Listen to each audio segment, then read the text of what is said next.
नमस्कार दोस्तों। आज की क्लास में हम पढ़ेंगे यूपी बोर्ड क्लास 6 का हिस्ट्री पार्ट 1। कैसे पता करें कब क्या हुआ था। इतिहास जानने के स्रोत। यानी कि आप परिवार में कोई भी पुरानी बात होती है तो उसको बारे में आपको दादा दादी नाना नानी की कहानियों से पता चलता है। और तत्कालीन यानी अभी के समय की बातें आपको समाचार पत्रों, न्यूज़ चैनल्स, रेडियो इत्यादि के माध्यम से मिल जाता है। लेकिन आपके मन में यह सवाल अवश्य आता होगा कि हजारों साल पहले के लोग कैसे रहा करते थे, क्या करते थे, क्या खाते थे, क्या पीते थे, क्या पहनते थे, वो लोग किस प्रकार के घर में रहा करते थे, ये सब कैसे पता चलता है। आखिर किस तरह हम यह जान पाते हैं कि वह लोग किस प्रकार से रहते थे। तो इस बात को जानने के लिए आइए हम समझते हैं कि इतिहास क्या है। तो इतिहास जो है बीते समय की एक कहानी की तरह है। यानी कि इतिहास के अंदर हम बीते हुए समय की बात करते हैं। यानी कि क्या हुआ, कैसे हुआ, यह समझने का हम प्रयास करते हैं। तो इतिहास बीते हुए समय और उस समय के लोगों को समझने और जानने का एक साधन है। तो कैसे पता लगाते हैं हम।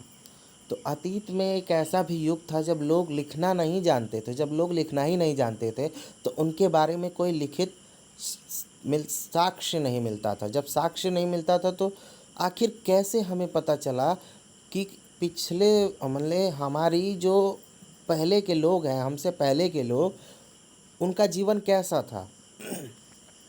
तो उन लोगों के जीवन के विषय में हमें जानकारी उनके द्वारा छोड़ी गई वस्तुओं जैसे कि मिट्टी के बर्तन, खिलौने, हथियारों तथा औजारों द्वारा मिलता है।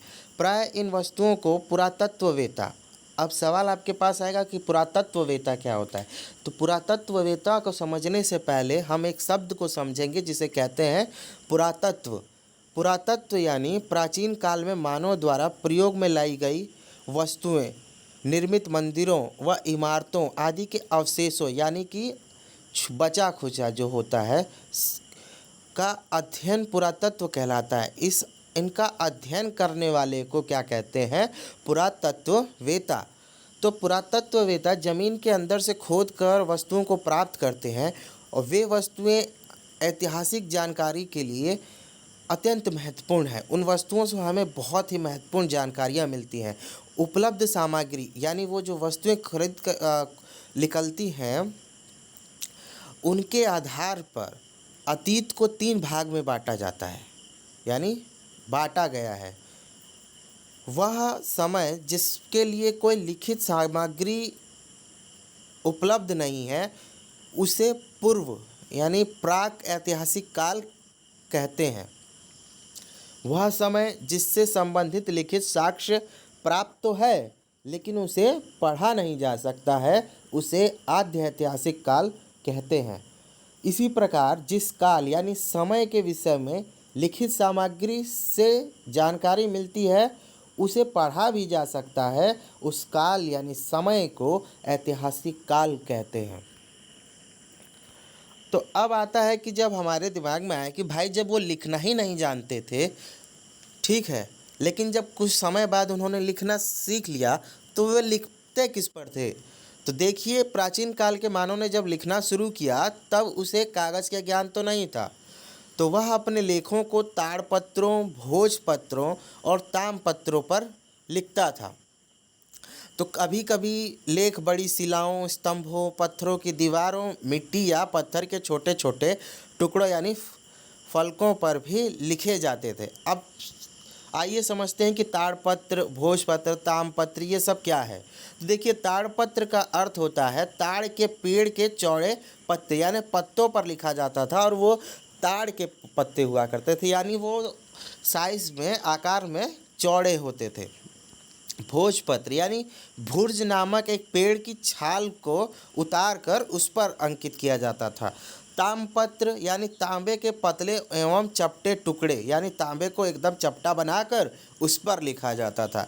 स्तंभ लेख, पत्थर के खंभों पर लेख लिखे जाते थे। शिलालेख, पत्थर की चट्टानों पर लिखे गए लेखों को कहा जाता है।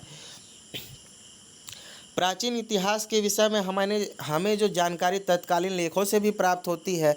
इतिहास को जानने के कुछ स्रोत यानी इस प्रकार से है। सबसे पहला पुरातात्विक स्रोत। पुरातात्विक स्रोत के अंदर सबसे पहले हमारे पास आता है अभिलेख। तो आप अगर ध्यान से देखें, नीचे आप देख पा रहे होंगे इस काले अक्षरों के उसमें काले डब्बे के अंदर कुछ लिखा हुआ है। तो यह रुम्मिनदेई अभिलेख है, अशोक द्वारा निर्माण करवाया गया। यह लुम्बिनी यानी नेपाल से प्राप्त हुआ। नेपाल में एक जगह है लुम्बिनी, वहाँ से इसे प्राप्त किया गया। इसमें अब इस अभिलेख के अंदर अशोक ने यह घोषणा की है कि लुम्बिनी में उपज का जो 8वां भाग जो होगा वह कर के रूप में लिया जाएगा। अशोक के अभिलेख पत्थर पर उत्कीर्ण होने के कारण एक महत्वपूर्ण ऐतिहासिक स्रोत है। यह जो अभिलेख है उसको ब्राह्मी लिपि में लिखा गया है। देखिए, लिपियाँ कई प्रकार की होती हैं, जैसे देवनागरी लिपि, रोमन लिपि। तो उसी प्रकार एक ब्राह्मी लिपि भी है। इसी को देखो ब्राह्मी लिपि को देवनागरी लिपि में लिख कर दिखाया गया है। तो अब अगला सवाल है कि सिक्के और मुहरे, जो खुदाई के दौरान हमें अभिलेखों के साथ साथ सिक्के और मुहरे भी प्राप्त होती हैं।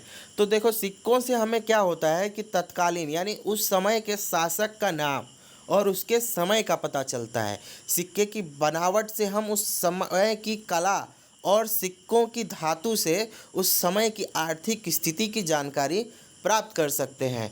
तो देखिए, इस सिक्के के ऊपर आपको एक घुड़सवारी करता हुआ आदमी दिखाई देगा। तो ये घुड़सवारी करता हुआ आदमी कौन है? यह गुप्त शासक कुमारदत्त प्रथम इस सिक्के पर घुड़सवारी करते हुए दिखाया गया है, जिससे हम कह सकते हैं कि वह एक अच्छे घुड़सवार थे। इस प्रकार सिक्के इतिहास लेखन में बहुत ही महत्वपूर्ण योगदान देते हैं। अब आइए देखिए, यह आप फोटो में आप देख पा रहे होंगे एक मुहर का चित्र है। तो हड़प्पा कालीन मुहरें हैं जो मेसोपोटामिया से मिली। इससे यह ज्ञात होता है कि हड़प्पा वासियों का जो व्यापार था वो मेसोपोटामिया से होता था। अब आते हैं, यह लिखा है धौलावीरा। धौलावीरा हड़प्पा सभ्यता का पुरा स्थल है जो गुजरात में स्थित है। यहाँ से हड़प्पा कालीन नगर निर्माण योजना और जल निकास प्रबंध आदि के बारे में साक्ष्य प्राप्त हुए हैं। सारनाथ स्तूप। सारनाथ जो है उत्तर प्रदेश में स्थित एक जगह है। यहाँ से हमें कुछ स्तूप मिले हैं। धमेक स्तूप इनका नाम है। इसका निर्माण मौर्य वंश के शासक अशोक ने कराया था और महात्मा बुद्ध ने सर्वप्रथम सारनाथ में अपना उपदेश दिया था। तो कुछ जानकारी आपको सारनाथ के बारे में मिली। अब आते हैं दूसरे प्रकार के स्रोत के ऊपर, जिसका कहते हैं हम साहित्यिक स्रोत। देखो, ताड़पत्रों, भोजपत्रों, ताम्रपत्रों, चमड़े एवं लकड़ी के पट्टों पर लिखित लेखों के साथ साथ कुछ साहित्यिक ग्रंथों से भी हमें लोगों के रहन सहन, विचारों, खान पान इत्यादि के बारे में जानकारी प्राप्त होती है। जैसे सबसे पहले हमारे पास है धार्मिक साहित्य, वेद। इस वेद से हमें वैदिक कालीन विवरण प्राप्त होते हैं, यानी वैदिक काल में कैसे लोगों का जीवन था, इस विषय में हमें जानकारी मिलती है। दूसरा धार्मिक ग्रंथ है रामायण एवं महाभारत।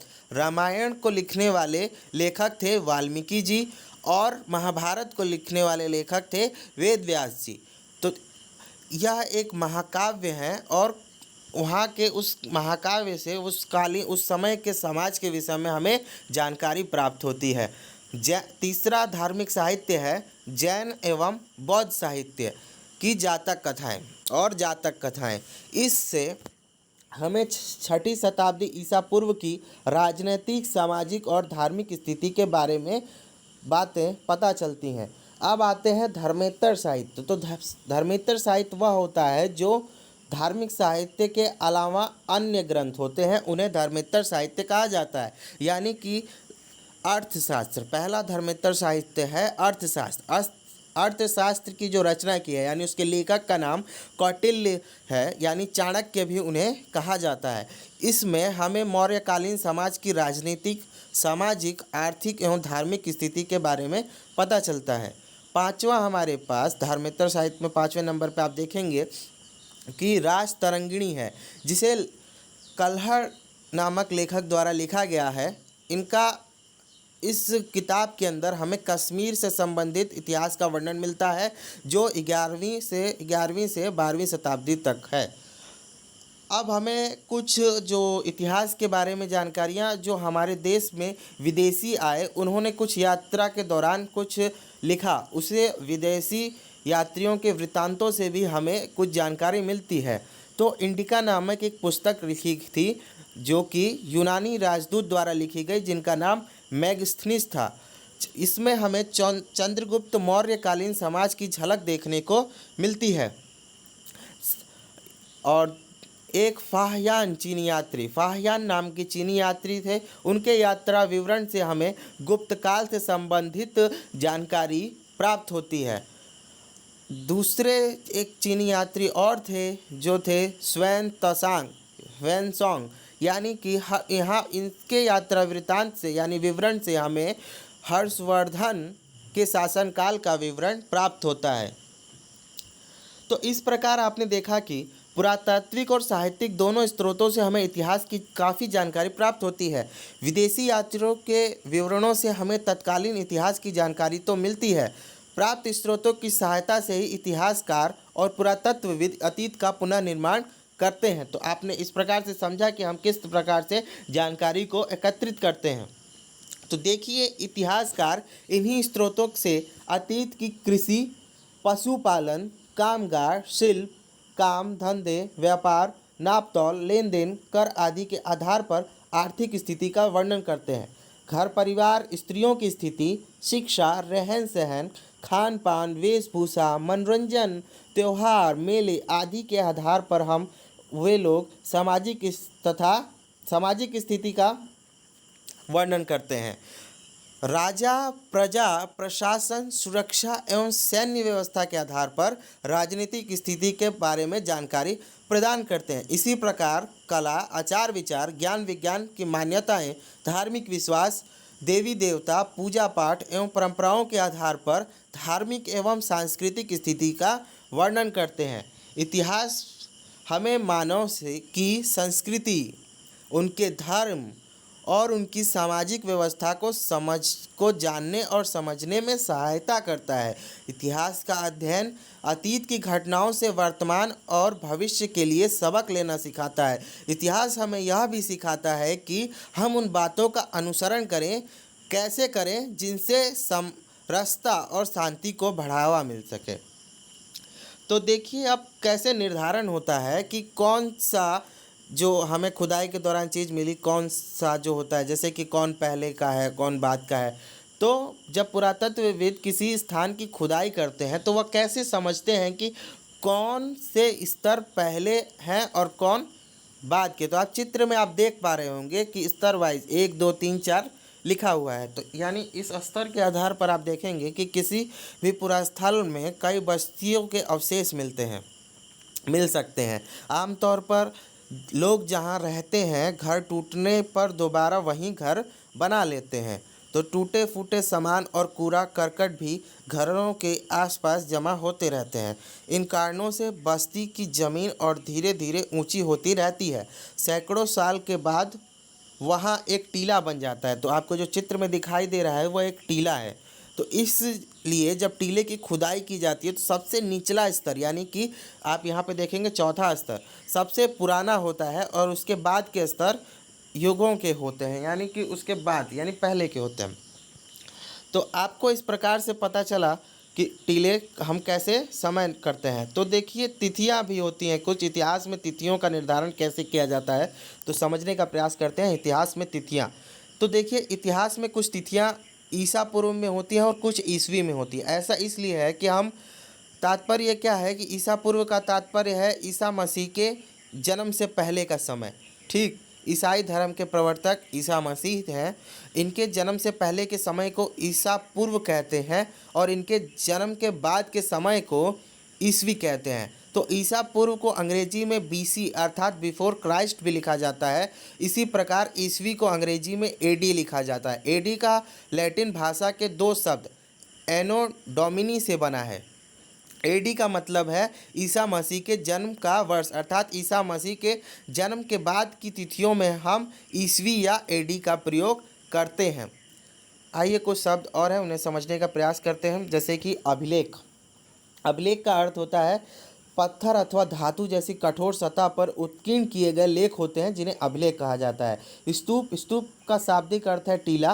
प्राय सभी स्तूपों के अंदर एक डिब्बे में महात्मा बुद्ध या उनके अनुयायियों के शरीरों के अवशेष जैसे दांत, हड्डी, राख या उनके द्वारा प्रयोग में लाई गई सामग्री, पत्थर अथवा सिक्के रखे रहते हैं। तीसरा, पुरास्थल। वह स्थान जहाँ की खुदाई से औजार, बर्तन और इमारतों के अवशेष मिलते हैं। प्राय पुरास्थल जल स्रोतों जैसे नदी, तालाब, झील व समुद्र के किनारे पाए जाते हैं। कुछ अन्य जानकारी भी लिखी हुई है, उस पर भी ध्यान दीजिए। महाभारत विश्व का सबसे बड़ा महाकाव्य है, सत्य है। लंदन स्थित ब्रिटिश म्यूजियम विश्व का सबसे बड़ा संग्रहालय है। और अलेक्जेंडर कनिंघम को भारतीय पुरातत्व विभाग का जन्मदाता माना जाता है। तो संग्रहालय किसे कहा जाता है? संग्रहालय ऐतिहासिक वस्तुओं को सुरक्षित रखने का एक स्थान है, जिसे संग्रहालय कहते हैं। धर्मेतर साहित्य, मैंने आपको बताया था कि धार्मिक साहित्य से भिन्न साहित्यिक ग्रंथ को हम धर्मेतर साहित्य कहते हैं। तो आज की क्लास में इतना ही। धन्यवाद।